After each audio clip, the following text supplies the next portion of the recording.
Nagpadala ng sulat sa House Control Committee ang kampo ni dating Pangulong Rodrigo Duterte na nagsasabing hindi ito makadadalo sa pagdinig ngayong araw. Nakasaad sa liham ni Attorney Martin Delgado III, bukod umano sa maing abiso, kadarating lang ng former president sa Davao mula sa Maynila noong October 17. At dahil sa katandaan at mga engagement nito, hindi mainam ang pakiramdam nito at kinakailangan munang magpahinga. Tiniyak naman ng abogado ng dating Pang Duterte, nais nitong dumalo sa pagdinig ng Kamara pagkatapos ng November 1, 2024. Dumating man o hindi sumipot si former President Duterte sa pagdinig, handa naman ang Quadcom sa pagpapatuloy ng hearing. Kung di siya tumating, meron pa po kaming mga witnesses na talagang magsasalita patungkol sa mga bagay na ito.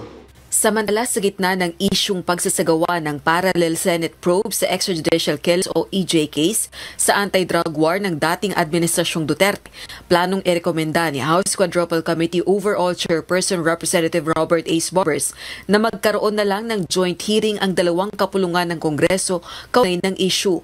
Ito ay upang mapabilis ang investigasyon at pagpasa ng mga panukalang batas kaugnay ng pagdinig. Ba't hindi lang natin pag-isahin, parang BICAM?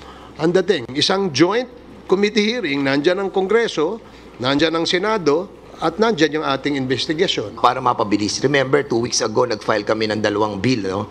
Yung pong declaring EJK as a heinous crime at yung isa ng pag-stop ng POGO. Kung hindi natin mag-aaprubahan yung POGO bill na we filed together with the upper house, mababaliwala po yung ating pong ginawang submission or filing of that two bills. Gayunman, kailangan munang aprubahan ng liderato ng Kongreso at Senado ang rekomendasyong ito.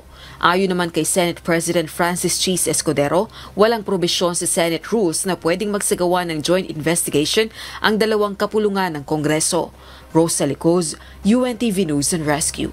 Diyos ang aming sandigan, serbisyo publiko ang aming pinahahalagahan.